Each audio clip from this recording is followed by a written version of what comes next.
बिहार में 35 जिलों के 53 प्रखंडों की 875 पंचायत में 12,341 बूथों पर बीते सोमवार को हुए पंचायत चुनाव के 9वें चरण के मतदान की मतगणना आज सुबह 8 बजे से प्रारंभ हो रही है। आज की मतगणना में जिला परिषद सदस्य, मुखिया पंचायती समिति सदस्य, वार्ड सदस्य, सरपंच और पंचों के लिए मैदान में कूदे 97,000 प्रत्याशियों के भाग्य का फैसला हो जाएगा। मतगणना के लिए केंद्रों पर सुरक्षा के पुख्ते इंतजाम किए गए हैं। मतगणना व चुनाव परिणाम के पल पल अपडेट्स हम आपको देते रहेंगे।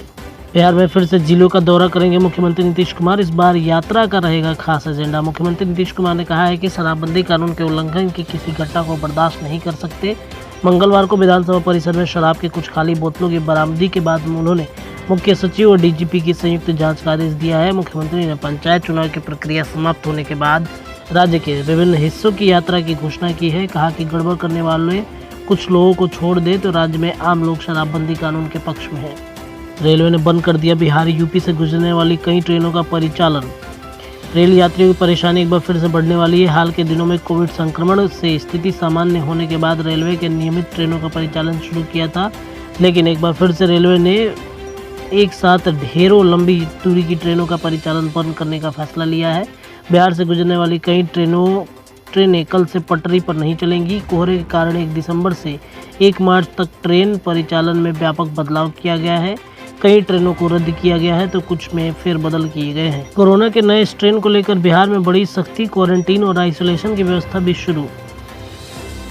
बिहार में कोविड गाइडलाइन में मिली छूट का दायरा अब घटने लगा है। कोरोना वायरस के नए वेरिएंट ओमिक्रॉन को देखते हुए सरकार ने सख्ती फिर से बढ़ानी शुरू की है। फिलहाल राज्यों में प्रभावी अनलॉक की मियादें अगले 15 दिन के लिए बढ़ा दी गई हैं। आपदा प्रबंधन समूह की बैठक के लिए लिए गए निर्णय के आलोक में गृह विभाग ने 20 नवंबर से 30 नवंबर तक के लिए जारी निर्देश को 1 दिसंबर से 15 दिसंबर तक बढ़ाने का आदेश जारी कर दिया है। विधानमंडल के शीतकालीन सत्र का दूसरे दिन मंगलवार परिसर में अमंगलकारी स्थिति पैदा हो गई। सदन के अंदर हंगामे के आसार थे। उससे पहले विधानसभा के बाहर दरभंगा के भाजपा विधायक संजय सरावगी की राजद विधायक प्रवक्ता भाई वीरेंद्र से भिड़ंत हो गई। स्थिति ऐसी हो गई कि बीच बचाव करना पड़ा। राजद विधायक ने अपशब्दों का इस्तेमाल करते हुए भाजपा विधायक को मिलावटी पैदाइश वाला तक कह दिया, जमकर गाली गलौज की। वहीं भाजपा विधायक ने कहा कि इन लोगों का संस्कार ही ऐसे है, ये लोग बिहार और बालू को लूटने वाले हैं।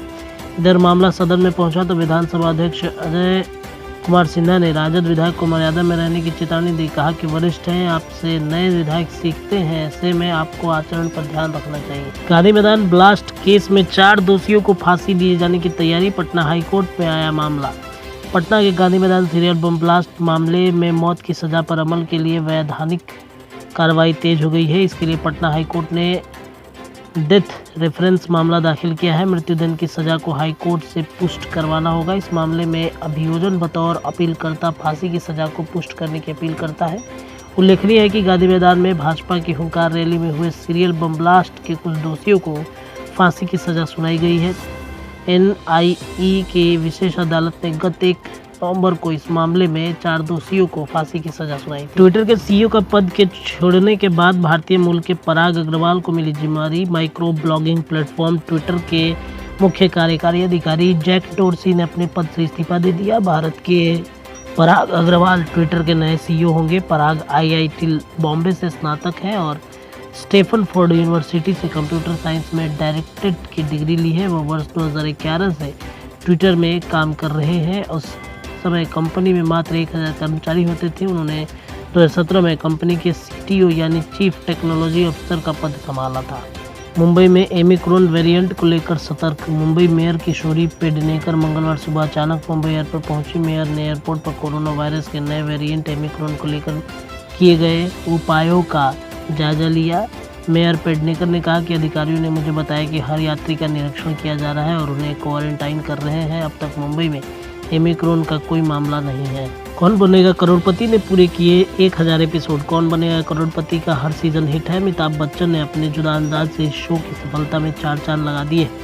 21 सालों से चले आ रहे इस शो ने दर्शकों के दिल में अपने लिए खास जगह बनाई है। केबीसी ने हाल ही में अपने 1000 एपिसोड पूरे किए हैं। 21 साल का लंबा सफर और 1000 एपिसोड के पूरे होने पर अमिताभ बच्चन इमोशनल होकर रो दिए।